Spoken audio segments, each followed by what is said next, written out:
Most are afraid of unknown depths, skirting shores thinking world flat, and with the island girls in celebration of new religion. Nobody led me or said this way.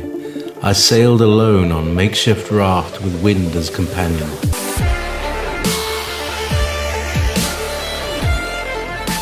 Fate for deliverance, confidence enough to assess new disposition. Seekers of lost paradise may seem fools to those who never sought the other worlds. Welcome to Momentary Zen with Zen Garcia. Visit www.fallenangels.tv. You're listening to Revolution Radio. Welcome everybody. I'm your host Zen Garcia. This is Momentary Zen. Last week I was talking about and covering how the financial collapse and how terrorist crisis, things of that nature, how they are part of an agenda to bring on the New World Order, and how these things have been written into the protocols as well as other documents which are in connection to the Illuminati and the New World Order, and how the Great Serpent of Zion, how it speaks of this as metaphor for bringing on and entangling the world in the grasp of Satan as the powers, the principalities, the rulers of darkness, the rebel angels, and also the secret societies which are utilized by them in order to bring on this the Great Serpent of Zion as a agenda and as a police state martial law system worldwide. And so this evening we're going to talk with a friend of mine, Liz McGee, and she's going to speak about the two houses of Israel, as well as the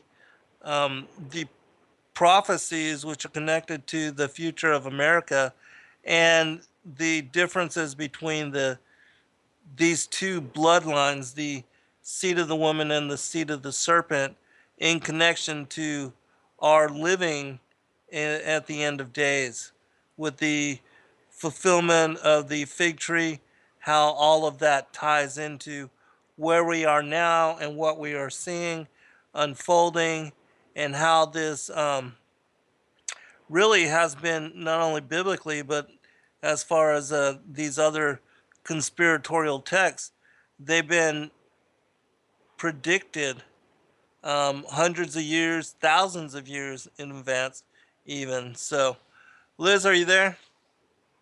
Well, I am, Zen. Can you hear me? Yeah, yeah. Okay, so I am on Skype. It did come up, so I guess if this sounds okay, we can do it this way, or you can, it would be better to do it by Skype. So let me drag you in using it, and then you can hang up your cell phone. Okay. So just wait till it connects. It'll sound a lot better in the archive, and there won't be any feedback like on your cell phone. I can hear the air around you, things of that nature. All right, hang up your cell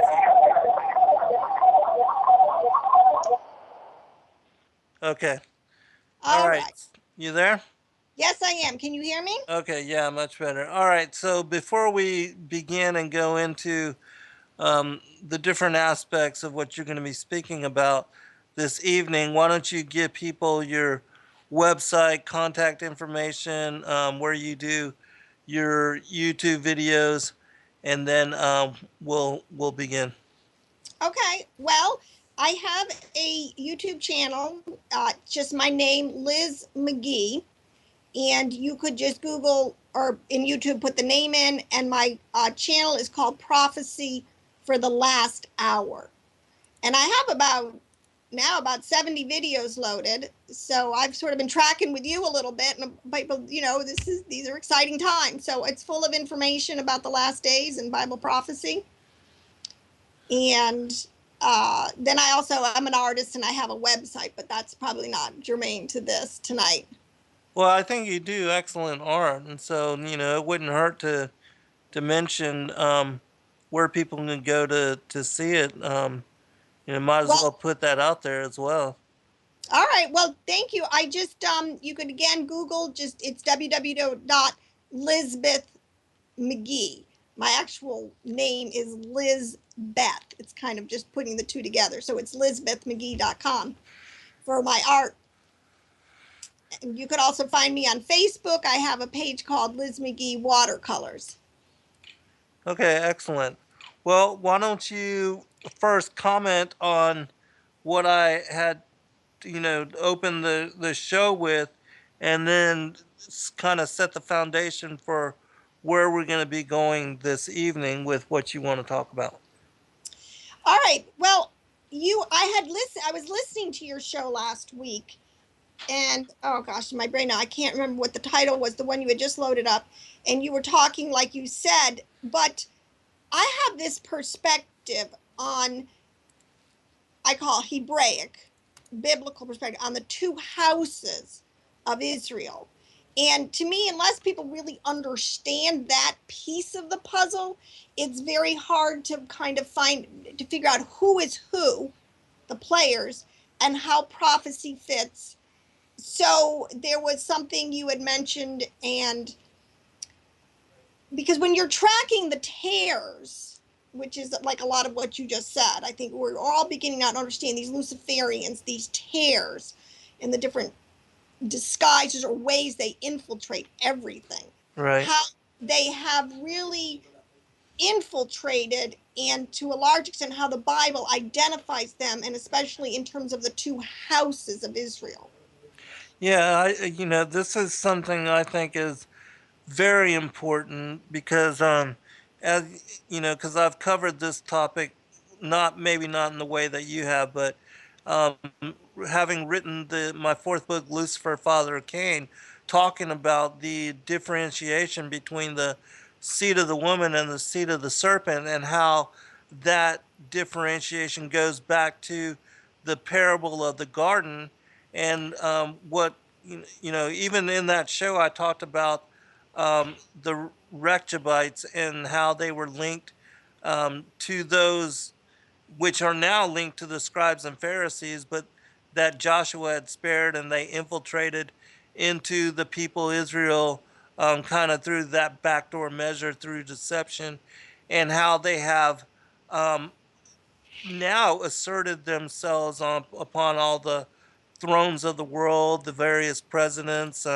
prime ministers, the different, the authority worldwide as far as government, political, religious, and even monetarily. And unless people know who they are, we won't really understand what is going on in the world, nor how to make sense of of all of the current events and the underlying conspiracy side of it. Because unless you can piece that together, and make sense of the propaganda of mainstream news, it just all seems like a random mishmash of just different topics. But there is a whole covert agenda to all of these things. Well, that is the ultimate understatement. And I think my emphasis too on this, as we see the Luciferians and we begin to really understand how they have kept the prison planet, us and the planet, so to speak, under a dominion, or as the god of this world, how Satan has truly created this whole matrix. How like America, let's just start, because I know, I think one of the things that we're talking about was like the Apostle Paul. We were going to talk about two other in this category. The Apostle Paul, he's under a lot of fire tonight, these days. the Torah and the role of the Torah in believers, and then moving from there, how they infiltrate so much to control the thoughts and minds and the religion, quote unquote, that we practice, that we don't even realize. Most Christians don't even realize it. So much of the truth has been hijacked. Yeah, very true. But if you wanted to, because we had this kind of, because some of the things you touched on last week, like the Apostle Paul, I wanted to make some comments about that. Yeah, we'll do that, but first, why don't you set the foundation as far as talking the two different houses of Israel, who they Okay. are, their Okay. links to the different peoples worldwide, and so that we can make sense of where you're going to be going with this topic. Right. See, people. Okay, I look at these things and I know that there are many ages, but the age that we're in and dealing with is this 6,000 year Adamic age. Right. And if you and I, when you start reading again all the extra biblical books and all the texts that are out there, I mean, it's amazing the information that you can have, but you can piece it together. So most people think that the whole Bible story and the whole Hebrew Jewish thing kind of started with Moses. But see, that, that's not really true. You had the whole time from Adam to Abraham. And so many people today are unpacking, like with Nimrod and with Genesis 6 and the Watch Your Angels, and so much more information about what was really going on in the days of Noah. So there's this whole huge unpacking of information that's going on about what it was really like from Adam to Abraham. And this is where in our Bible, we really get one or two chapters on 2,300 years of history. I mean, to me, a logical thinking person could say, you cannot deduce the full picture from that. Right. But anyway, when Abraham, what God did with Abraham, I don't think we really understand. And from Abraham, you immediately morph into Isaac, and then you go into the 12 tribes. And then you go into this nation, which is a whole different, in my opinion, strategy, because I feel we're in a war. And Yahweh uses different strategies for different tactics. So when God called out, because we know, this is where you and I, Zen, are totally on the same page. I totally understand the seed line, the infiltration into the genetics of man by the serpentine race, and who knows? I mean, goodness gracious. At this point, there's so much hibernization as it was in the days of Noah. So that understanding you have to have. So you have to understand why God, why a pure bloodline is even important. It's not racist. This is something I so try to stress to people, because our war, when Paul says, it's not against flesh and blood, we don't even get it. It's not against flesh and blood. It is against other living souls. This is what the Bible calls them in Genesis, other species that are at war with us. Okay? And we have got to get this. So it's principalities, it's powers, it's spiritual wickedness. These are real, and many of them, in senses, they're boots on the ground. And this is where we get into the tears and the Luciferians and all this kind of thing. But you have to understand, because one of my biggest pet peeves is Satan, because he has really robbed us of this. We immediately think it's racist and it's elitist. Those are the two things that God is not. So when I'm talking about a pure bloodline, it has nothing to do with this racist concept of how Satan always spins it. The pure bloodline is Adamic bloodline. Okay, let's just, okay. So if you understand that that's really what is at stake here. And when he called out Abraham, and when he worked with Abraham, and when he had Sarah, and when they had Isaac, he was back to having, again, a pure bloodline, because what we know now, an Adamic bloodline, what we know now that Nimrod already, and this is all happening within 300 to 400 years after the flood, totally hibernized, again, much of mankind, to the point where, and this is why I love the story of Abraham, because he's so much like us today.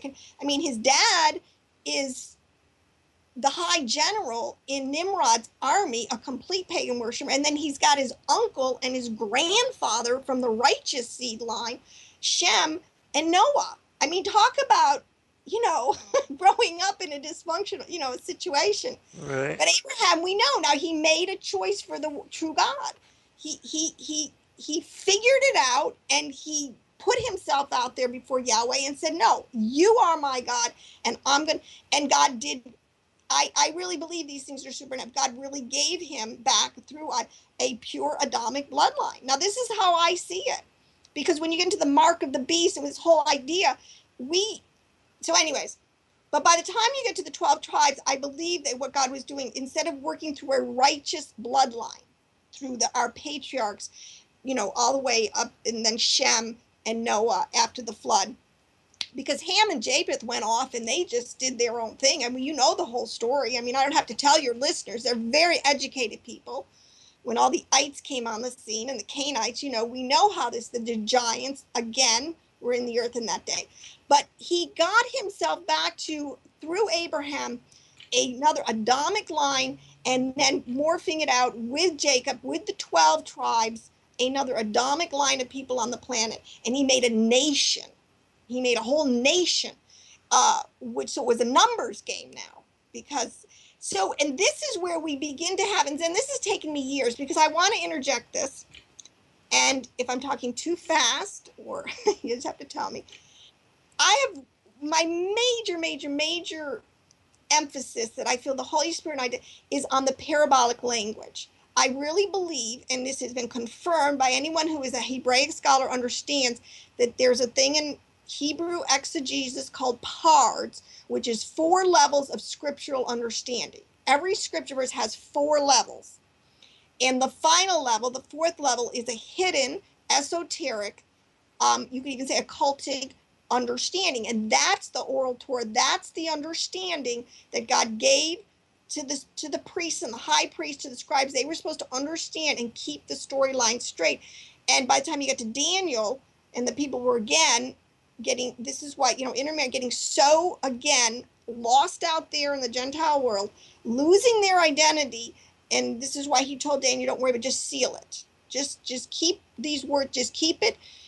And I will, in our day, he's pouring it out again. And with Jesus' time, he poured out again the understanding, the spiritual revelation, the spiritual of what the realities these words mean. So parabolic language is a huge part of the Bible.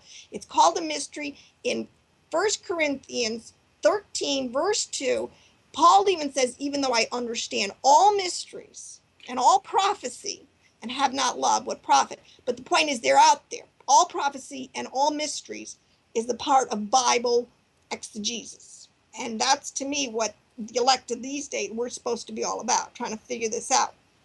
That being said, you had now these two, again, a whole hibernized world of which became of Nimrod through this whole thing, because he was a king in the earth, as big as they get.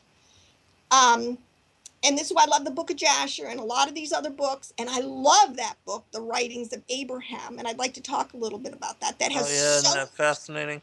Unbelievable, the information in there. Right. And it just sees. So the whole point of the nation of Israel is that this was a group on the planet of Adamic people who were going to keep the storyline straight.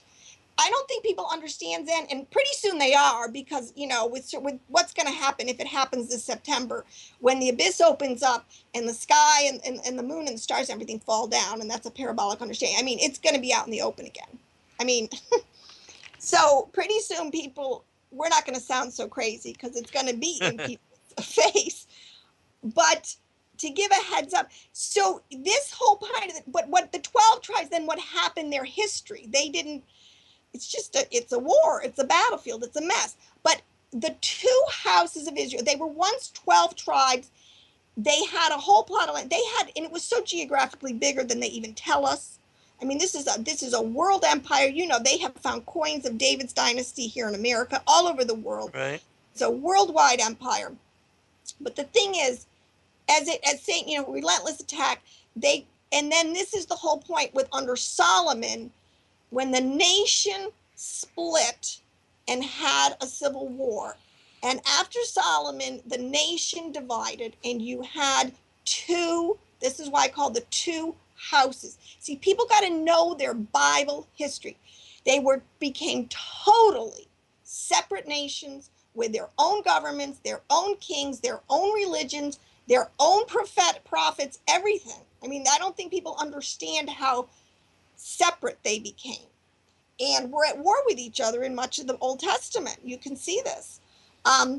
So that, then what happened to them? So the Jews that are over there in the land of Israel today, technically, these people, by and large, Judah is the tribe of Judah, and Levites and Benjamites that have stuck it out. This is the southern kingdom. Now, I know there's a lot of infiltration. You got the whole, Jews that say they're Jews, they're not, synagogue of Satan, the Zionists. I mean, I'm not saying, but by and large, and this is what Paul said, he said, my people, Hebrew, the Hebrews, he was of this he was a Benjamite.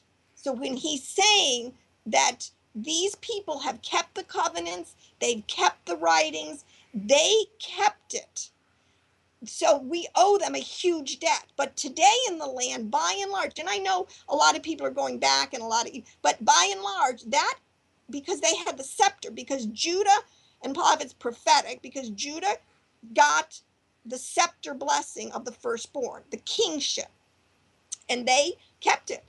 The other 10 tribes, that's a huge body of people. We don't understand how many millions of people were in that body of people when the Assyrians came in northern, and this is the whole, at like 200 years after Solomon split, it did not take them very long to apostatize. You can see America apostatizing, in 50 to 100 years. It's not hard to imagine. And they got so apostatized that God, basically said, that's it. Now, what he did, he divorced them. And this is where so much of the language of the Bible we don't understand, and you got to understand, you really got to understand Jewish divorce laws and the whole bit. He said, that's it. I'm done with you people. You're not going to follow me. You're not going to follow the program. You're just going to do your own thing. So fine, go out there. He dispersed them to the nations. This is the seed that was sown. This northern kingdom is known in your Bible, in your Old Testament, especially starting with the prophets, and this is the age of the prophets, as the house of Israel, the house of Joseph, the house of Ephraim. This is the northern kingdom. This is Samaria. This is all the different ways the prophets describe this demographic group of people. And there's so many people unpacking this today, again, tracking their genealogies, where they went. And this is another fascinating story. And I was going to do a rabbit trail. I won't. So, but this group of people were dispersed to the nations, their genetics, and this now in hindsight is a brilliant plan. Then this tells me, this is the best story when people understand how God, when he says that all things work together for good, he's not kidding. No, our Yahweh is so unbelievable and so zillions of steps ahead of us that seed now is in everybody. This is why Abraham's seed, he said, I'm going to make you a great nation, and your seed is going to go off into all the earth. Well, he wasn't kidding. And for a purpose. Oh my gosh. So but these peoples and this group, they did go everywhere. Now, there have been dispersions. What people need to understand, even in Moses' time, I think you can read in the Scripture what his brother-in-law took off and went at one point. The tribe of Dan took off and went a lot during this. I mean, all through, even before Jacob, during Isaac's time, some of these families went off, and this is coming out, and we're unpacking some of it. But there have been a lot of other dispersions, but the major one, the two, even the house of Judah, the southern kingdom, when they were disciplined by the Lord, they went to Babylon, but only for 70 years, or actually technically, I believe 66 and a half years, they came back to the land. They've never lost their national identity. Unfortunately, the northern kingdom lost their identity, But if you read the prophecies in light of this, especially in Hosea, where he talks about he would woo them, he would remarry them, he would enter again into covenant with them, and this time they would go from calling him master to calling him husband. So the New Testament Christian, to a large extent, are Ephraimite lost sheep. This is what Jesus said when he said, I have come for the lost sheep of the house of Israel, because in the restoration of all, he had to get his people back. So now, and this was always the plan, but to understand so much of the Bible prophecies, like America, we're not Babylon. This is the thing. We have tons of Babylon in us. Wherever there are tares, there is Babylon. I mean, it's just, and there's a lot of tares here. There's a lot of Babylon, but we technically, and this will be my last whole little piece of this. When you understand, and I think you do, Zen, especially when you read the writings of Abraham, the importance of the firstborn, and how Noah was a firstborn, Shem was a firstborn. Jesus is the ultimate firstborn, and along with that, the priesthood. When God separated the birthright blessing that he gave to Abraham, and then it went to Isaac, but when it went to Jacob, or actually when it went to the 12 kids, it was split up, because actually, with 12 kids, you can't give each one a piece of the birthright. So actually, he split it up between Judah got the scepter, and they have Hebrew words, the barakah, and Ephraim, who actually, and that's the whole story you have to understand, Ephraim is actually the youngest son of Joseph, who actually had an Egyptian mother, an Egyptian pagan mother. It's so interesting. So you can never call God racist. You can never call him, he is so not looking at the outward physical at all. Let me make one comment here real quick, because we're almost to the first break. But if you have never read the story of Joseph and Asenath, how he took his bride and how she renounced paganism, right. It is one of the most incredible love stories and most beautiful extra biblical, extra canonical texts. I would definitely recommend people read it. All right, we'll be right back. Hold on, just.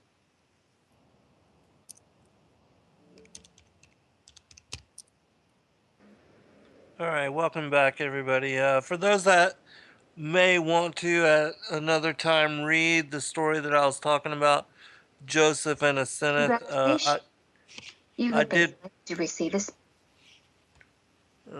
I did post it in the chat room, and so but I wanted to really quick read a passage from the book of Enoch, because it says in chapter 1 verse 2, from them I heard all things and understood what I saw, that which will not take place in this generation, but in a generation which is to succeed at a distant period, on account of the elect. So even the book of Enoch, he speaks about, was written for a later generation at a time far into the future, and that much of what is in Scripture has been written for a distant generation, and that when we saw the blooming of the fig tree, even Yeshua mentions this in Mark 13, Matthew 24, and Luke 21. He spoke about when you saw the blooming of the fig tree, the restoration of the nation of Israel, that would be the generation which saw the fulfillment of all things, of the prophetic word. And so that brings us to where we are now. And that's why I believe the things that I talk about, and which Liz is speaking about this evening, are all coming to light. And so much of what she's saying and speaking about has been long hidden, and little understood. And so, the Spirit is being poured out on all flesh. And so I'm also going to post a link to the show that she and I did previous to this one a few months back. And if you're interested, you can listen to that as well to give you more background on what we're speaking about this evening. Liz, I'm going to turn it back over to you. And Okay, thank you, Zen. Yeah, I totally agree with you. I love that verse in Enoch, and I believe that that's us, the elect of the last generation.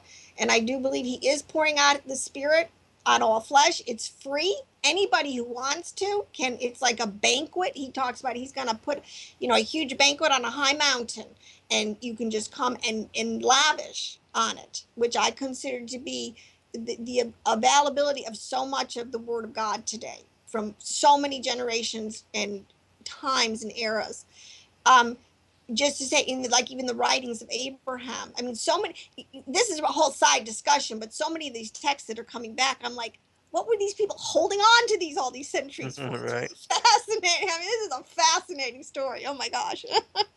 But just a quick wrap up on this whole thing, because this is my point, Zen, that people just need to understand, because we are not Gentile Christians. Okay, well, I mean, yes, that is a term that the world has for us.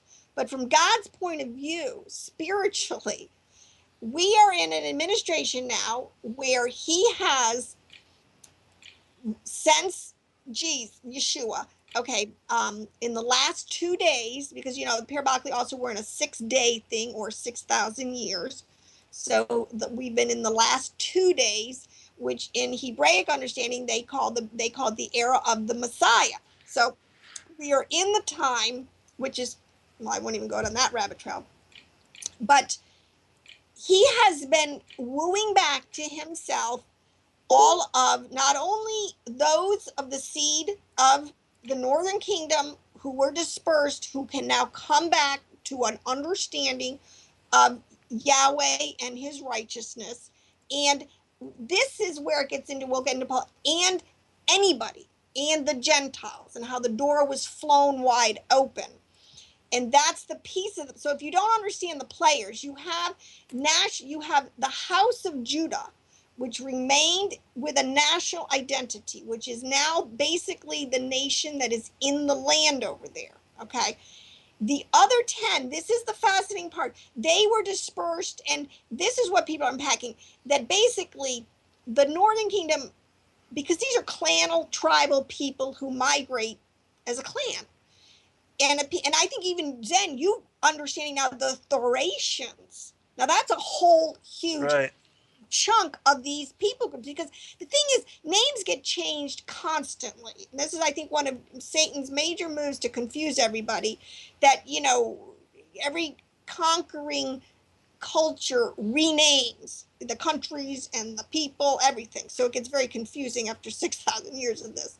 But either way, so the northern kingdom migrated truly through the Balkans. And you see, this is why Turkey has so much true history in the Balkan area, because Shem and we're in, that area of Turkey outside of Mount Ararat.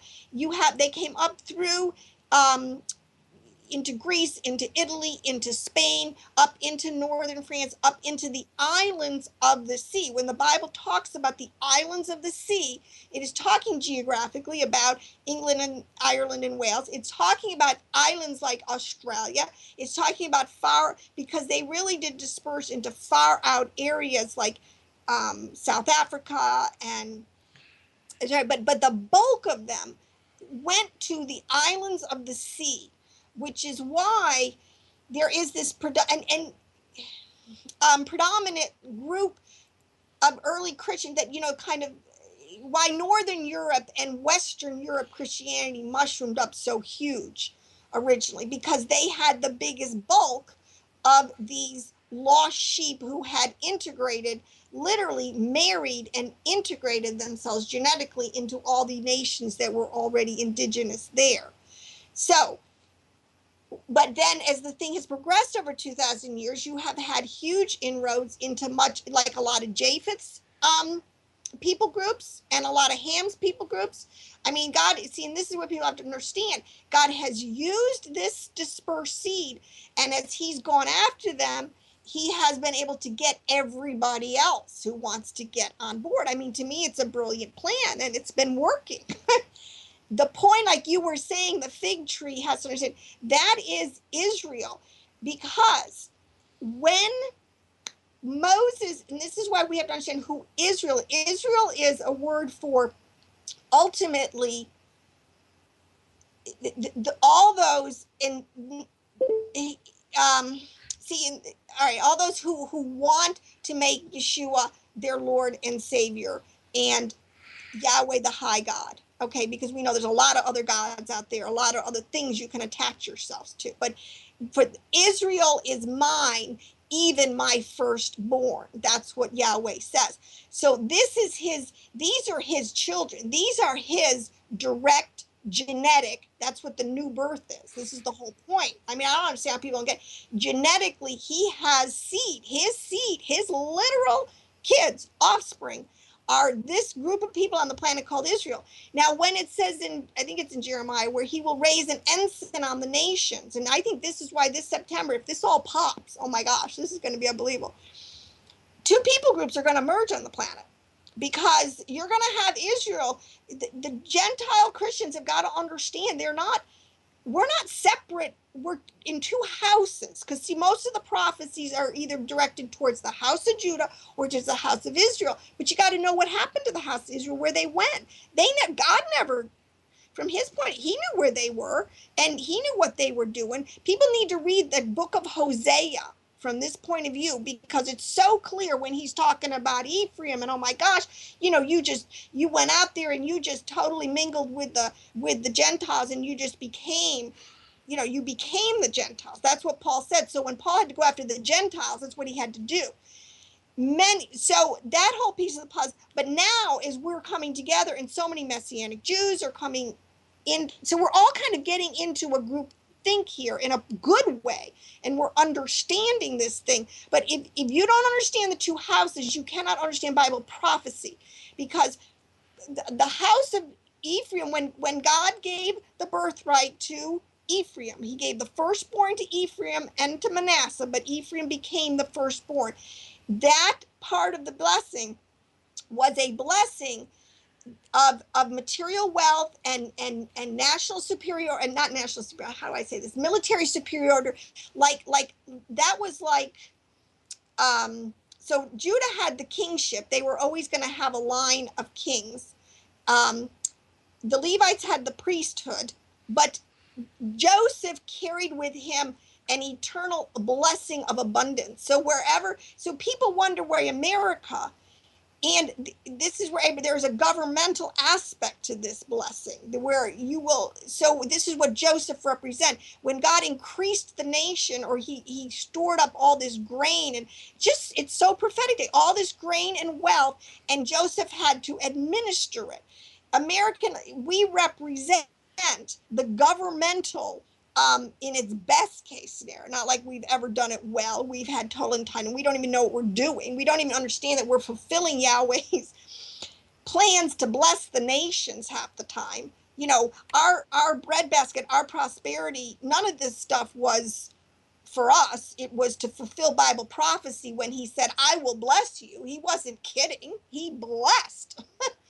I mean, Britain was a lot of nations, but no nation in the history of the world has ever been blessed like America. And in my mind, so that's done. God fulfilled his promises. He blessed the righteous remnant seed of these people as they went out and they came back to him.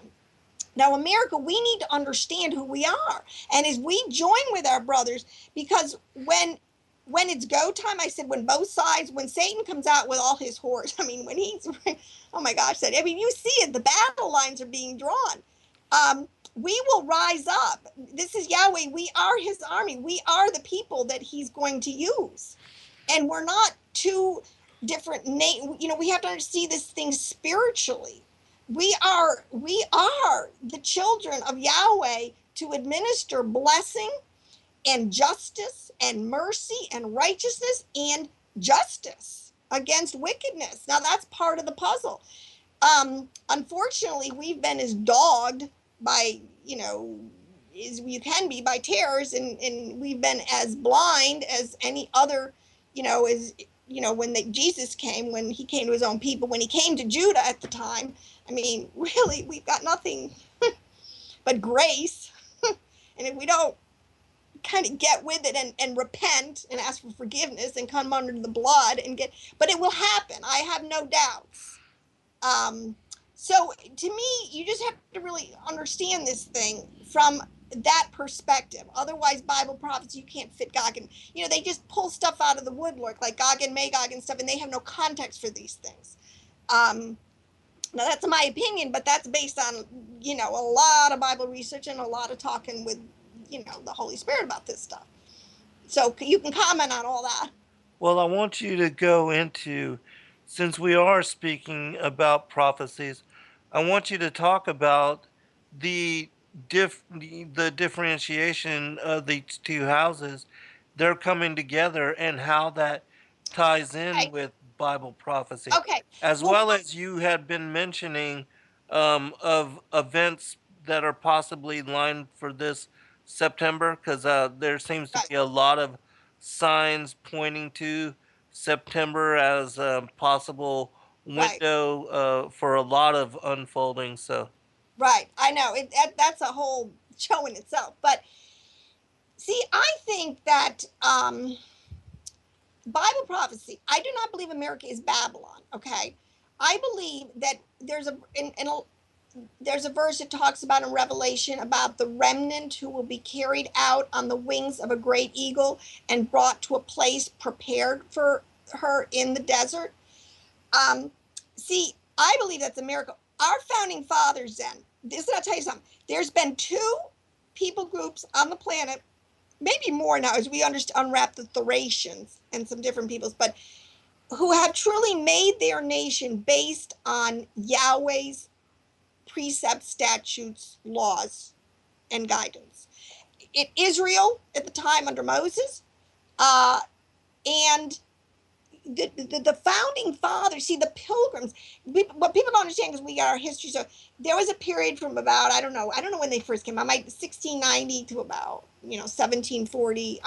There was the pilgrims that were here in New England, seriously, they really did, they knew their Bible. These people were so biblically literate, and they did really set up the foundation, the laws that for a just society. See, one of the things, even the Mayflower Compact was kind of drafted and written up, even though I know many people were not part of their Christian little sect, but they were able to draft up how we live together in justice and in peace and in civility, and so America, I believe that if Israel gets invaded, in real time, seriously, what could happen? There's any number of matches that quote unquote could light on fire. When that happens, it talks, I believe, about a remnant. The righteous remnant there are going to have to get out, because prophetically it's going to get pretty raised until the crucible that Judah will have to go through to recognize and to call upon the name of the Lord is pretty heavy. That the remnant that will get out, I believe that they will come to America. This is where we need to understand that is our role. That is the primary role. That's what Abraham did when he went and got Lot. It is the role, it is the responsibility, it is of the firstborn who has the part of the birthright where you are the protector, you have the provision. You have the provision to have armies, do these things. It's your job to I don't want to say be the policeman, but it's your job to protect your clans. This is not, and I know I'm not trying to, I'm trying to keep this thing on a much more elevated level. I know people like to get really into the fight on a much more elevated level, but when Israel is surrounded, they're going to come here. We're the place in the desert. These people knew. That's why they called us the New Jerusalem. That's why they said we were a city on a hill. That's why they had this whole concept of, many of these people really got it, that this was a breadbasket for the world, that this was an unbelievable, uncharted gift, because he said he would give them another, and if people work their Hebrew really closely, when it's like, he said to David, he said, I'm going to give you another land, not the land in Israel, it's way down the road. It's the same word that Eve used when she got Seth. She said, I've got another in place of. You know, we know that Abel died. Well, she got another son. Well, Israel got taken away. They were going to get another place. There are more Jews and Christians, two house people living together in this nation than anywhere else in the world. There's actually more. There's no other place in the world where you have Christians and Jews living together than in this country. And we need to understand this thing, because bottom line, you're either going to, you know, you pick your daddy. You're going to make Yahweh your daddy, or you're going to make Satan, and, you know, pick your side. And see, I believe these next, and if it starts in September, I don't believe in 7 years. I don't believe in any of that kind of stuff. I don't believe in so much of the popular culture prophecy stuff. But I believe it's at the time, the tribulation, of so much pressure being put on the harvest. They have to decide. There's more people that live today than have ever lived in all of the time. People have to decide where they want to spend eternity. And it's going to be like the fire heated up to the point that tomorrow is not going to be a given. You know, you don't have 70 years or a whole lifetime to decide, oh, do I want to believe in God or not? You know, it's going to be crazy, and you're going to have to make a decision. And that's all by Yahweh's plan, because it's a harvest. It's done. You better get in the barn, or if you're still standing in the field, you're going to be taken. And I don't think that's a rapture. So this is an important time, but we are going to be, I truly believe, the house of Judah. When we come together, we will have God's blessing to be a place of refuge. See, if we can kick these tares out, what we got to do is we got to take back our country, but not as, oh my gosh, neoconservative Republicans or whatever. We've got to take it back as truly Yahweh's children, understanding he's given us this and he will protect us, he will provide, and we will be a place of refuge in the time of this insane chaos.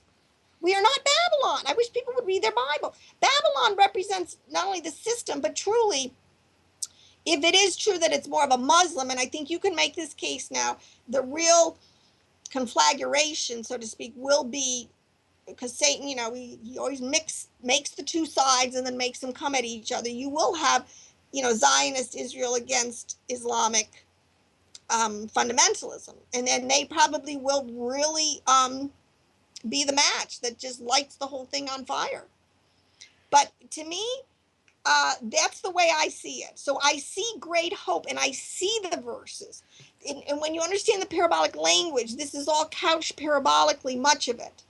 But when Paul talks about the time of the Gentiles, he's talking about a 2-day window that he saw, which means 2,000 years, to go and get not only the lost sheep, but any Gentile. And then we got to unpack that, and we got to begin to understand why the Bible uses these words and what this means. Anyone else who wants to come in, and then we're one new man. This is the whole point. You're neither not Jew nor Gentile. It doesn't matter. We are the children of Yahweh. We are the host, the armies of the Lord. Hey, there's a question from chat room from Watcher Ruth. She wants to know what you think as far as Babylon, whether it's a place or a heart issue. Well, that's a good question. And was that it? I didn't mean to jump in. Was that?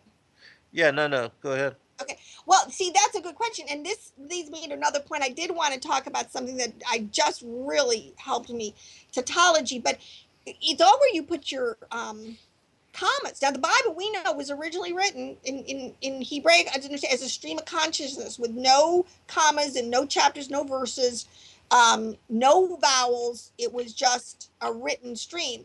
But so where do you put your commas?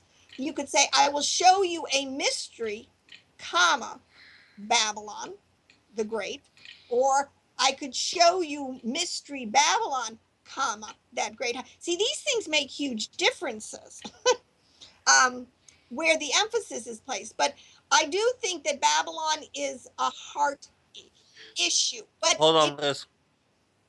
We'll pick it up on the other side. I'll let her answer in full, and then I will answer as well, Ruth. We'll be right back, all. Welcome back, everybody. I'm your host, Zen Garcia. This is Momentary Zen, and I have as guest with me this evening, Liz McGee. Before we pick up on the topics that we're talking about, I just want to remind everybody that Revolution Radio is the largest listener-supported commercial-free and corporate-free radio network on the planet and on the internet. And that in order for us to continue coming to you in the way that we do, covering all of the issues, topics, and current events in the way that we do, through a wide array and variety of perspectives and opinions on studios A and B, that we do need your monetary support. And those of you that can afford to, please do go to freedomslips.com, click on the donate button, and either purchase one of the items that is available for barter for the money that you may donate, or just simply donate out of the kindness of your heart. But if not, you can also buy access to the archives and download in MP3 format all the shows done by all of the hosts going back to the beginning of the year, and in many cases, you can download even up until the beginning of last year. And so there's a lot of archives, a lot of information there. It would give you a chance to listen to others that you may not otherwise have. Maybe they come on too late for you, or come on at a time when you're working or doing some other endeavor which does not allow you to join us here on in chat and join in the discourse and the fellowship. And just know that we appreciate your support and all of the kind fellowship that you share with all of us. And we just appreciate you as a listening audience. And we love servicing you in the way that we do. And so go to freedomslips.com, click on the donate button, and support us if you can.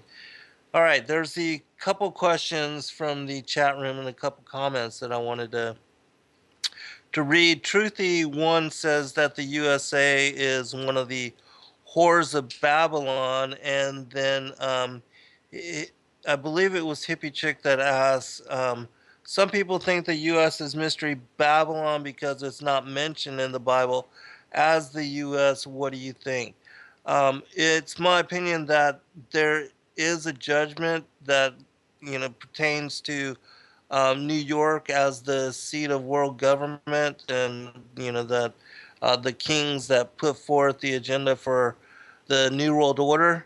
But you have to also differentiate between the people and the government, and it's the same thing with Israel, because the people that the synagogue of Satan, those that say they are Jews but are not, but that were instrumental in that are Talmudic Jews and that do not follow the Torah and do not that do not believe that Yeshua is Savior Messiah.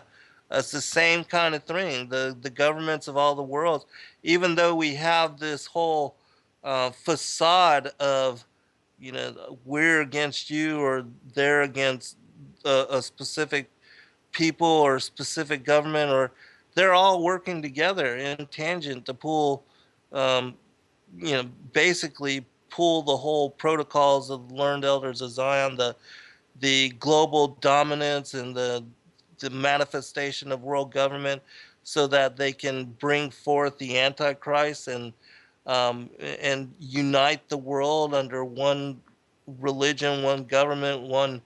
All of those things are being done through controlled opposition. Even with the whole letter outlining 3 global wars that Albert Pike sent to Giuseppe Mazzini in 1871, it spoke about the need to foment 3 global wars as a pretext to bring forth this United Nations. And so there's a difference between the people and the governments and those that are controlling from behind the scenes, because they are aligned with the powers, the principalities, the rulers of darkness, and they were the ones that even in Yeshua's day conspired against him, and that resulted in his murder. Same difference here in America. We have both the people representing the sons of Adam, the children of Abraham, and then you have the leadership representing the tares, the wheat and the tares. And so that's my opinion. Let me give Liz a chance to comment here, and then we'll continue on. Right. And then, I mean, I think that people are beginning again to get eyes wide open to understand this war we're in. You know, tears is one of the best overall arching phrases for this. But one of my things is people, there are still more of God's people than there are of the tares. And what I think is we tend now, Satan, because especially the media, I mean, he just is just strutting around. He's so big and bad and everything he's going to do. Everybody's like just so enamored with all the big bad things that Satan thinks he's going to do. But we're not focused on what Yahweh's going to do because we win. I mean, for some reason, people just all of a sudden think they're going to flip a channel. Oh, we won and Yahweh's here. And, you know, I mean, I don't think they think of the process. We win in this battle. Good does triumph over evil. There is a day when the wicked get removed out of me, and it is by the Yahushua at the head of his armies, the elect. But even, you know, like from Enoch, now if you read Enoch, he was a preacher of righteousness, and you read some of the texts, and he turned the whole world back to God for a season. Shem, I mean, some of these were able to turn. Noah were able to turn. I know. See, I guess the thing is, Josiah. Yes, there were many. I guess the thing is, it says, you know, how does it go? The seed of the woman, seed of the serpent, you know, you will bruise his head. He will. To me, the way I look at that is sort of a Hebraic idiom. Sometimes they'll be up. Sometimes you're going to be up. I mean, that's kind of really the Hebraic idiom, in my opinion, of what that really means. You know, that also goes along with that. The Dead Sea Scroll, the wars of the sons of light and the sons of darkness. Right. Because it's a back and forth battle for 7. It's a back and forth battle. Yeah. So we need to start focusing. I'm like really done with. I mean, let's just get September over with. I say, like, game on, bring it on. Those who know their God will be strong and do exploits. I mean, I'm not really. I'm kind of done. I've kind of figured, you know, to a certain extent, figured out we're not ignorant of Satan's devices, but I think we need to kind of refocus now and look at the prophecies and find our promises. See, okay, so back to Babylon, that question, let me just say, see, when you study this out, Babylon is a code word. It represents something, but what does it represent? Egypt, and this is something that I've really begun to understand, Zen, and it's helped me a lot. We are triune beings. We are a body, a soul, and a spirit. And a lot of Bible verses, you know, is it talking about the body? Is it talking about the soul? What's it talking about? Egypt is sort of, when they were in bondage in Egypt, that was, because a lot of in the Hebraic things, the journey is you got to come out of Egypt and you got to come out of Babylon and then you got to cross the Jordan. Okay, that's sort of in a geographic, that's the journey. Okay, but you've got to bodily come out and of Egypt, which is an oppressive, because it represents the fact that they oppressed the people physically, bodily, made them slaves, okay, and took away all their rights and freedoms and everything. Then in Babylon, and this is where it's a deeper and it's an even more insidious and it's an even more hidden bondage, because it's more in the soul category, what they were doing. I mean, some of this stuff, like when you had on Carolyn Hamill and the other gentleman, escapes my head, my mind.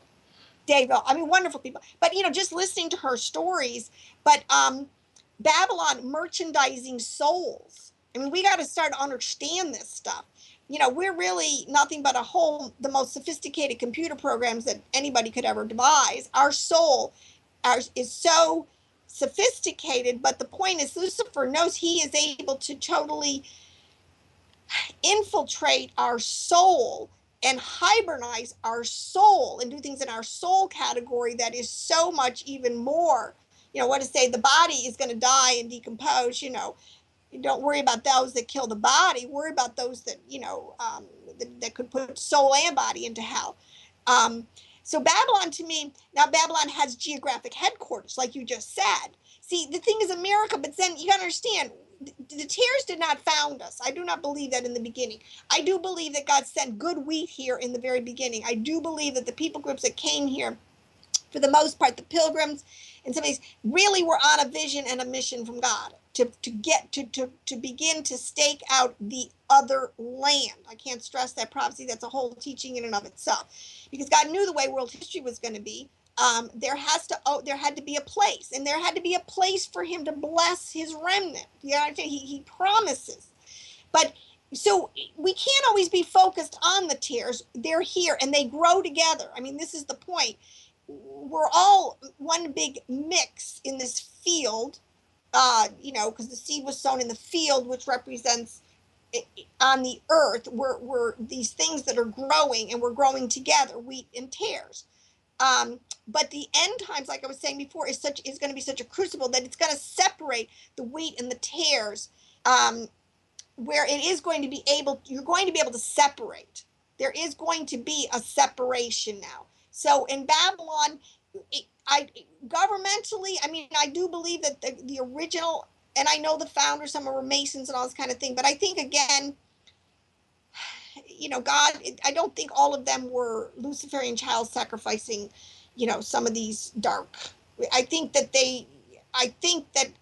many of these people were just deceived and just clueless. Most of this is what Paul says, the blindness that is on both houses is something we have to begin to understand. We're as blind as anybody. We keep picking on the Jews, Judah, for being blind to the Messiah. Well, we need to start looking at our own blindness. Pull the mote out of your own eye, or the beam out of your own eye.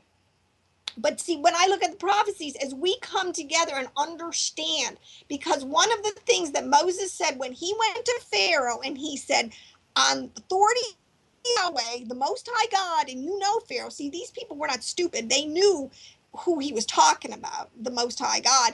You're to let God's people go. And Pharaoh, because he thought he was so big and bad, it's like, no, come on, I ain't going to do that. But after a series of confrontations, he did.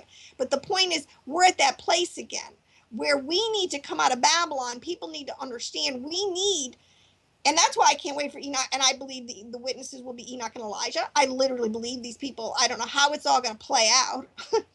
I do believe in Enoch and Elijah, a leadership for us at our time. We have a lot of, and much of it has been stolen too, because when you read so much of the Pseudegraphia and write so many of these other works, and you realize how deeply spiritual, how deeply provided for, and how deeply entrenched in culture that our people were, our patriarchs. That's why I love the writings of Abraham, because it really gives an understanding and a separation of not living a totally separate from the world. There have been times where we have done it very well. Unfortunately, we're not in that season right now, but it's our own fault, Zen, because, we totally fell asleep at the switch. We let our blessings become our snare, and began loving the world and just like Israel. So anyway, so I believe that Babylon, but I also believe that geographically, the city of Babylon, you go back to Babylon, you go back to Nineveh, you go back to the cities of the plain, you go back to the land of Nod, you go back to the Canaanites, you go back, that area geographically is and by the sea of, the Reed Sea, down there at the bottom in the Gulf of, by Iraq at the bottom, I can't remember what the name of that is. That geographically, there are some portals there. I mean, I do believe in this whole concept that there are definitely places that it's much easier for demon or let's say otherworldly supernatural interface. Does that make sense? Yeah, and I agree with that. But if you look at what it says about Mystery Babylon, about it, there being the economic power of the world, that's Yeah, but America. it wasn't. Yeah, but we could lose it. Look at Tyre. It once was the king of Tyre. That was once the New York City of the world. Just because it's here, and the other thing is, God judged Tyre. I mean, actually, Tyre is actually under the sand. They're in so much of a lot of these old cultures, like just like God said, I'm going to lower you so low, you're never even going to. Like Babylon in the last days will be raised so low, she will never be inhabited again. Right. So yes, is it geographic? But is it geographic to the tares? They have territory in this world, obviously, right? But so do we. Okay, and that's one of the whole principles too behind private property. If you read your Torah, the whole point is this is why it is a big deal. That you have sovereignty to a certain extent. You have private property. You have areas. Yeah, I mean, this is why these concepts are very important. But and why you would pray over an area, why you need to cover your house in the blood of Jesus and all these kind of things, because yes, territory is a very big principle biblically. But I just think it's these tiers, so we could lose. I mean, that's maybe what's going to happen in at the end of the Shemitah. Maybe New York City, the stock exchange, maybe we're going to lose 55% of our wealth. And actually, I think it'd be great. Whatever. To make us call upon the name of the Lord. But that doesn't mean that there won't be provision for us. That God, that's the tares. We're not the tares. See, this is the thing. We might come out from Babylon. Get your soul cleaned up. Stop living like the world. Stop thinking like the world. Stop trying to emulate the world. Stop, all this kind of stuff. And then you get into the whole Torah thing. Live righteously. It didn't. You don't have to be we can be sealed. We're going to be, you talk about who are the 144,000 during this time. I mean, there's a lot of other mysteries that are kind of like where we are. And we've been so focused on everything the devil's doing, which is necessary because it's been so cloaked for so long. But I think we're down to the wire. And I think that there is the prophecies about Israel, which is God's offspring on the planet will be kind of reborn in a day. This group of people on the planet are going to be reanimated. The blinders are going to be taken off. We're going to see this thing in a whole clearer vision. And I think it's going to change our orientations and our politics and everything. And all I can say is when Yahushua really does come bodily, and, I think does the final blow to the Antichrist, to his armies and the Antichrist, the final blow that he'll never recover from, and then we really do begin to enter into a millennial rest. Right.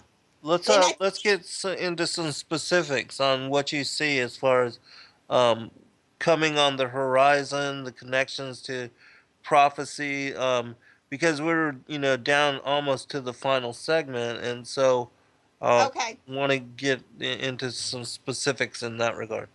All right. If things happen this September, right? Nobody wants to be a date setter, but listen, we will know the season. I absolutely believe Jesus. So listen, I'm just done with people playing stupid. We are in the season, okay? I mean, so there's 4 seasons. I mean, and you doesn't take a rocket scientist. A child can tell the difference between a winter and a summer. So a true spirit-filled Christian who's got oil in their lamp should know this is the season. The question is the day or the hour. Jesus, and I think I agree with most people now as they're unpacking it. The day or the hour refers to the feast of Rosh Hashanah. It's a 3-day feast. It's a hidden feast. You don't know when it starts. You don't know the day or the hour. But we know the feast. And as we unpack the feast, like this, I think that's what you were doing. You were unpacking the feast to a large extent. These 3 feasts do represent the whole culmination and the whole harvest of the whole thing. And I think that's an understanding we all need to really be digging into and focusing on.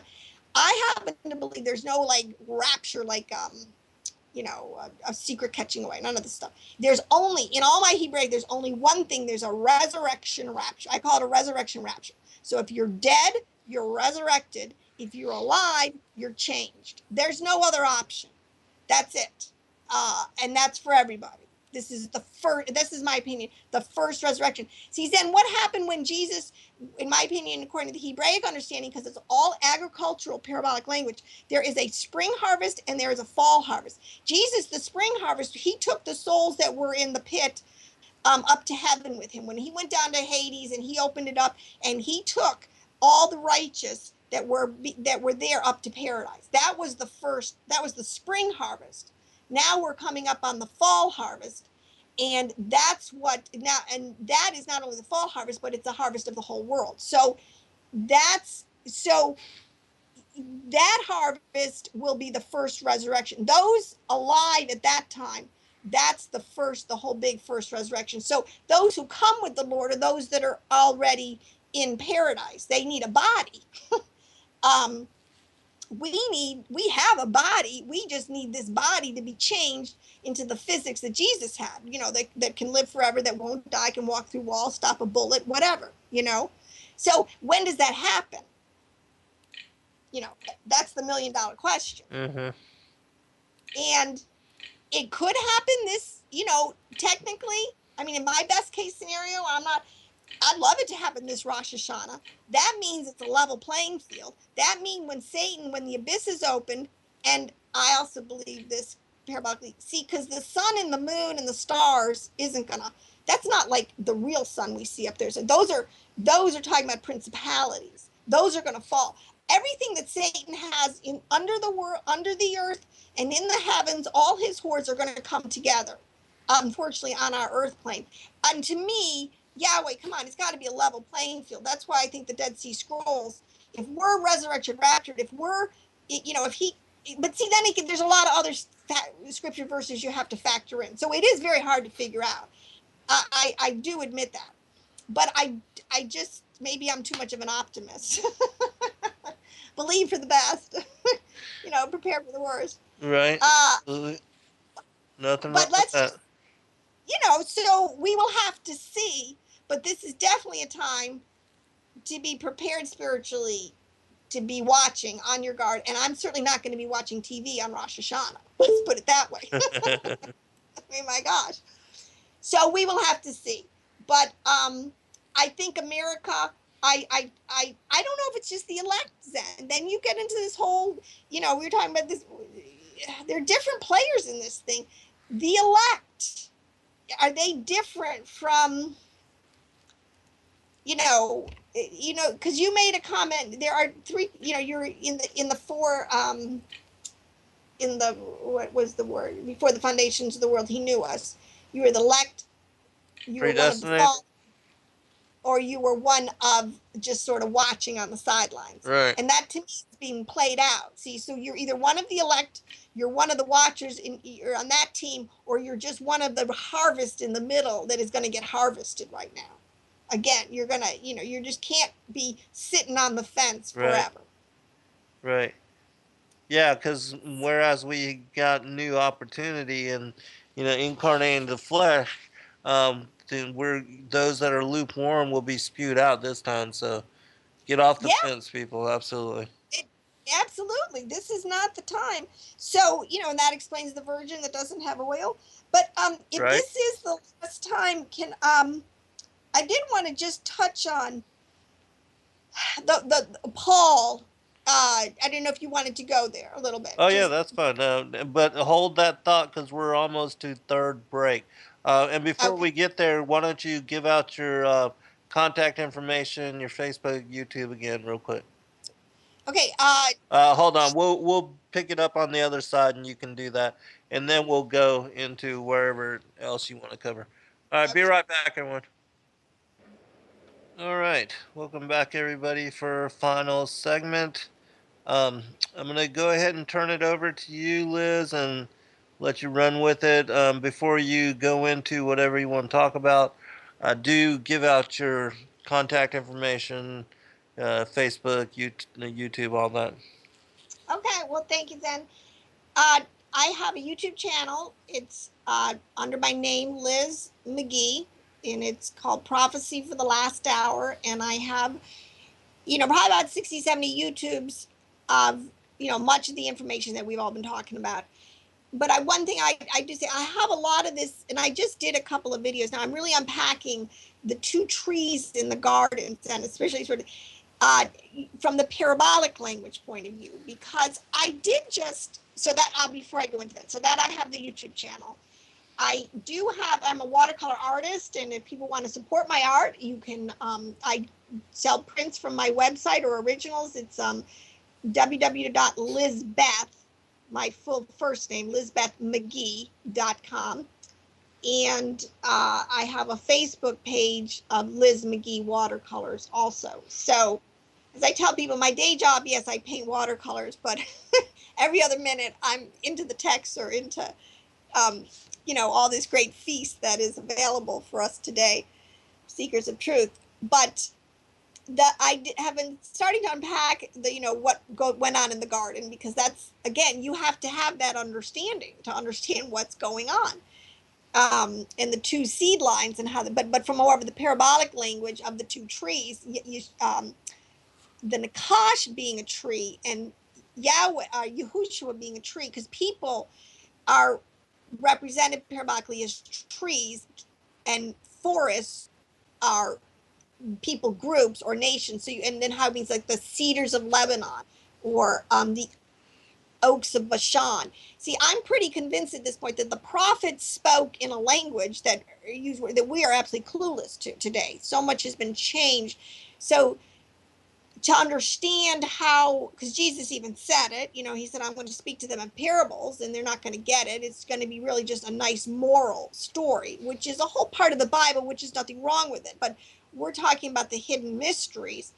That has always been couched parabolically, and that's what Jesus said. That's the keys of the kingdom that were stolen, that Jesus gave back, that we've lost again, Right. that I believe he is restoring. So that's kind of really my emphasis in a lot of where, so between Egypt and Babylon, between the body and the soul, how these words, these are concepts used to describe different parts of this thing, this battle we're in, and things that can be affected by it. So, yeah, Babylon's got to go bye-bye. It is one of the most insidious systems that, bar none, absolutely. But I did want to touch on one thing that in the writings of Abraham, again, that, and you mentioned it in one of your past shows just recently, this concept of the master Mahan, or how does it say, the master Mahan, okay, Mm-hmm. which I did a lot of research on, and because I was trying to find out more information, because master Mahan, first of all, that text, Zen, I did a ton of, nobody can figure out where it came from. Right. It's the most mysterious text I've and this concept of the master Mahan, the writings that were originally kept taking me to Mormon texts, but it's not a Mormon text. Right. But then I started to read, somehow in all the research, I got connected to some of the Mormon texts and some of their discussions in their blogs, because the word master Mahan is in their text. It is in the book of Moses, and there's actually a lot of information about it. Mm-hmm. So I started reading a little bit in the book of Moses about the master Mahan, because because I think this is the beginning of the whole secret society, Luciferian, the works of darkness that they do. It says, I came upon some of these blogs because actually it's a big discussion in LDS. Now again, LDS, whatever, but they have been infiltrated like everyone else. So there is a dark side, but there is a lot of fascinating texts and bodies of work that, and they hold some of the truths too, like they, absolutely, pre-existence, they affirm that, but again, they've been corrupted, the whole, as far as the polygamy and the pedophilia, sex, and all of that, and also the writings of Abraham that we're talking about. There's a book of Abraham too that's an LDS text, and that's what a lot of people get confused right, with, as far as the writings of Abraham. And right, while you're talking, I'll post that link in the chat room for people. right. So they're not the same thing, but we know where the book of Abraham from LDS did come from, supposedly some papyri, Egyptian papyri texts. Where the writings of Abraham came from, I don't, but we won't go down that rabbit trail. But what I wanted to say about a master Mahan, in the book of Moses, in the LDS, they have a lot of information about this Luciferian. Now they call them the Galatians or something. There's some other word that they use for this. But how Satan just constantly infiltrates. But there's a verse here in Book of Moses, I think it's chapter 5, verse 31. It says, and Cain said, truly I am Mahan, the master of this great secret, that I may murder and get gain. Wherefore Cain was called Master Mahan, and he gloried in his wickedness. See, this is the definition of the secret. What one thing that really got me was the secret combination. He said he was a keeper of a secret, of the secret combination, and that word is always intrigued me, because combination, that's like a weird word. What does that have to do with Right. murdering? You know, it don't. So, but a lot of people have unpacked it, that the word master is in different translations. This one guy unpacked it where it's the word great. So master is coming from in the etymology, a word in Arabic that from the verb musteria, which is actually, I think it's a Hebrew word, to hold a secret, to keep a secret. So he's a great secret keeper. Okay, the Hebrew word for keeping a secret is I think it's musterian in the Greek. Okay, but he goes into all these in Arabic, English, Greek, Sanskrit. They all have the M-A-H-A, maha, meaning great.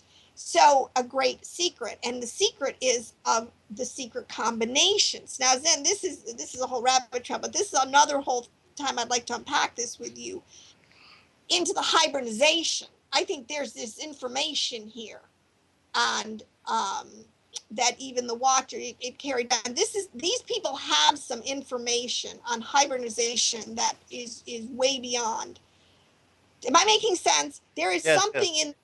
in the secret combinations, but this how they maintain a superiority over us is got to be in this secret combinations business. This is something that still has to be more unpacked. I will probably do some more teachings on it, but this, again, going back to the Nakash and Eve, and how Satan was able to infiltrate through the Nakash into her genetics, and it's just been a mess ever since. So I'm unpacking it parabolically, and until people really understand, again, I know, and even Christians out there, my brothers and sisters, this is probably the last hiding place that Satan has, and I know Christians fight against this tooth and nail, and some of the most people I respect immensely who are doing great works for God out there fight against it and fight against you.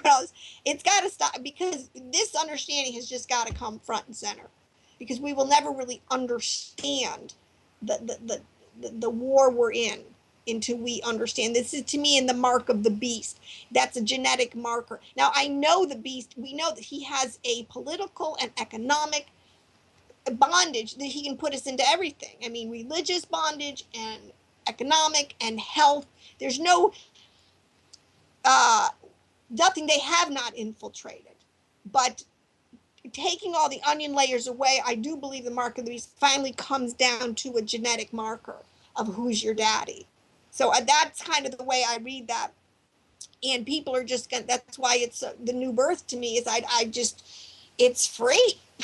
You can get Yahweh's genetics for free. I don't understand people, but that's a whole interesting, and I don't think you've read too much. I've never heard you speak too much into the Mormon texts. Well, I have covered quite a few of them. But yeah, no, it's not something that I've talked a lot on. But I want to make a comment real quick. Since you made mention of that you thought the mark of the beast was a genetic marker, it's interesting to me that in my study of these two different bloodlines, these seed lines, there was an individual, and I'm not going to mention his name, but his a doctor, and he's been anonymous, but he's been talking about how the elites believe that they have three-strand DNA, Right. and that their genetics are different, and that they believe, that their mother is Eve, but that their father was not Adam, but was in fact the Nakash, the serpent of Genesis chapter 3. So that whole study, which is part of my second edition of my fourth book, Lucifer, Father of Cain. It's fascinating um, um, document to read up on and to understand its connections with this. And so perhaps the mark of the beast is this three-strand DNA, this parasitic that mimics a third strand DNA, that, there is some Right. anomaly to the genetics which defines them as the children of Satan and not the children of Yahweh. All right, but It's go ahead. I do see everything on a genetic level, because also when it talks about, Daniel talks about iron and clay, when you Right, unpack that symbolically, clay represents Adamic. We are made of the dust, the right. clay. Iron, according to Hebrew, is a word sididios, I think is. It's oh, and I wish I had my notes in front of me. It's like a sulfur. It's like a brimstone. It's like a nakash. And actually, in slang, they call it iron, or they call it in slang the droppings of the serpent. Oh, So wow. iron totally represents nakash genetics. So it's a mingling. This is of nakash, of and Adamic genetics. That's what the mingling of the iron and clays. And then but see, then this is gets, oh, but this is another whole, I tried to talk about this one time. The whole, what gold, this is alchemy. There's so much under the radar of mixing, of secret combinations. Mm-hmm. See, this is, and I don't know if we'll unpack it all before the Lord comes back, whatever, but I really believe that. So this is why, again, the new birth, I would say to anybody, and you listen to it, I don't know, I don't understand. We have a Father who is just loves us and will give us eternal genetics, and for free, for just acknowledging him as our Yahweh Father and repenting of our waywardness. I mean, it's just so beautiful. So I just encourage anyone to check into this and to understand the magnitude. Your body, your soul, and your spirit has been infiltrated by parasitic archons that just are virusing up everything. I do think computer terminology, is some of the best Right. parabolic language we could have today. I mean, the viruses, just whatever it is just the whole world's running rampant with computer viruses in our bodies, our souls, and our spirits. It's crazy. I But like the word in the Book of Giants, miscegenation, which speaks about the corruption of the DNA, the genome. Also, I want to address one comment in the chat room and then give you a chance to comment on this as well. Skyzilla had asked about how does a God of love contain wrath? And this goes, same thing with any parent that has raised a child, especially if you have a child that somehow gets involved in, like, say, shooting up heroin and runs wayward and goes crazy and then starts to empty your bank accounts and, steals your car. And it's not that you hate your child, because you absolutely love them, but you are angered at what they've done and you want them to change their ways. And so it's, the prodigal son. It's the same thing with God, especially with the children of Cain and those that are not his and that murder his children. If you had a child that was murdered by someone, in some way, like say ISIS beheaded them or something, you would you would have wrath, and it's the same kind of deal. Let me get you to answer this, Liz, and then continue with what you were talking well, about. I agree. I mean, people don't volition. Every created thing that is a living has volition. So the angels, everyone in this game, no one's a machine. Right. Everyone has volition. So you can choose. This is the whole Yes. point. You can choose righteousness, or you can choose Cain. He had a 50-50 chance. He had 50% of Eve's, Right. genes, and 50% of Cain's. And God said, you could have asked me for help. I would have helped you Mm, overcome, the evil inclination. But he didn't. yes. He listened to his father. So I understand, but the other thing in this, God is, we have to understand this from God's point of view, and they always say this. That's why it says that the sufferings of this present time are not worthy of praise. It is a 6,000 year thing. This is not going on forever. People better understand. We are there. This is the wrap-up season. It's going to be fast. It's going to be swift. It's going to be chaotic. It's going to be glorious. It's going to be amazing. But this is it. It's not going on forever. So people better just really start choosing their daddy. There's just no getting around it. But back to Paul, I wanted to get in one last, because that was one of the other topics you mentioned, but the parable, and this is how you mentioned the parable of the prodigal son from a Hebraic point of view, and I said this in the last show we did, from a Hebrew's, that's the story is the story of Judah and Israel, the northern kingdom and the southern kingdom. The older brother is Judah, who has always stayed loyal to the father. And then the prodigal is us, or Gentile, Christian, or whatever, whoever who went out and just lived riotously. And so we have come back, but the coming back is of the lost sheep of the house of Israel. That's their overarching parable for what has been going on. But I want to say with Paul, people have to understand who Gentiles are. And I guess this is the next thing that has to really be unpacked then, is the names, because it's all over the Bible. Who the cattle, the behemoth, the rems, the creeping things, the birds, the Hebrew words, the omphs, and the nakash, who is the tannin. It's a word, the serpent, the dragon. These are all players. In the parabolic language. And then you have the Adam. I didn't want to say this last thing about RH negative blood. I have to throw this out then, because my personal opinion on that is, I think that's Adamic. That it would have to be Noah, Shem, Adamic bloodline. That's all that's left. Everything else, that's what I think. Okay. But we won't even go there. Oh yeah, no, that's fine. That's Talk about whatever you want to. You've got about 5, maybe 4 minutes later. Right. Okay. So the thing with Paul, if you cannot understand who the people groups are, but Paul went to the Gentiles, the 12. If you study this out historically, we know that the Essenes were in my opinion, the bulk of the earliest church. James the Just, heading of the Jerusalem church. See, because I have to look at this thing in its historic context. It was like a flower unfolding. It just didn't all happen at once. And people, they were people just like us, trying to grasp the magnitude of the prophecies that are happening in their generations, just like us. We're trying to desperately figure this out. They were trying to figure it out.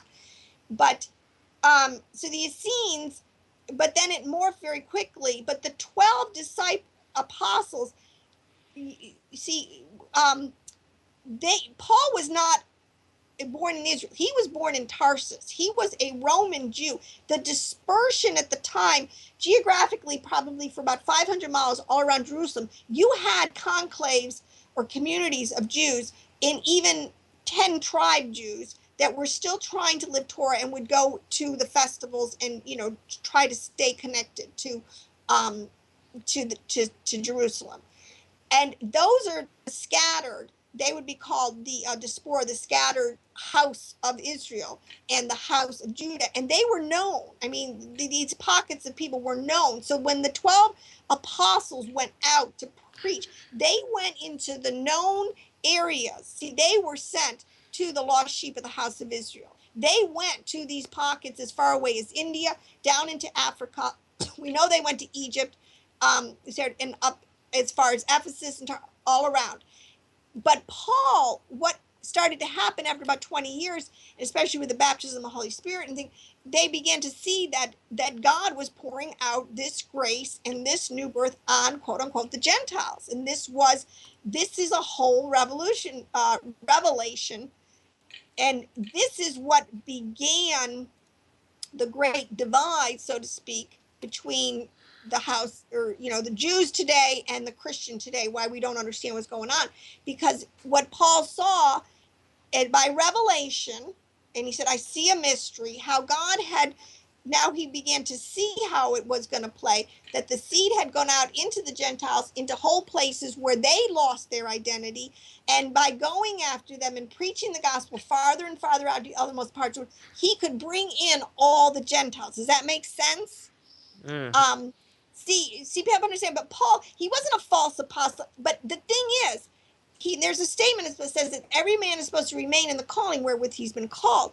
If you were not called, or when you heard this gospel as a Jew, a circumcised Jew, if you were called as a circumcised Jew, you could still practice your messianic Nazarene Judaism in that context. But if you were called as a Gentile, you didn't have to pray. This was the whole point. Jesus put an end to offering and sacrifice. And now that's how I read that verse in Daniel. He's the sacrificial lamb. It's done. There is no more temple, no more need for a temple service of a Jerusalem city to go to for offerings and sacrifice. Boom, it's done. The lamb was sacrificed. So as Paul is going out preaching to this people, understanding we got 2 more days, this gospel's got to go out like ripples in a wave, out and out and out and out to the farthest most ends of the earth. These in Jerusalem, and the other thing is, they were told prophetically that Jerusalem was going to get razed and to get out of town, and they did. The most closely listening remnants got out of Jerusalem and were not there during the sacking.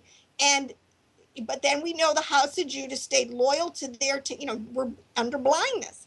Okay, but here's Paul going out to the Gentiles. I believe that the council of the Jerusalem council, where now Paul is preaching and God is pouring out his spirit, and it's evident to everyone that God's not being a respecter of persons in this thing. What are they going to do? They know the temple is going to be raised. They know prophetically what's going to go on. What do we tell these people? And I believe this is where you get the Didache, and I believe this is where you get this concept where people are stay where they're called. So if you weren't called circumcised, you don't have to get circumcised. If you weren't called as a Jew,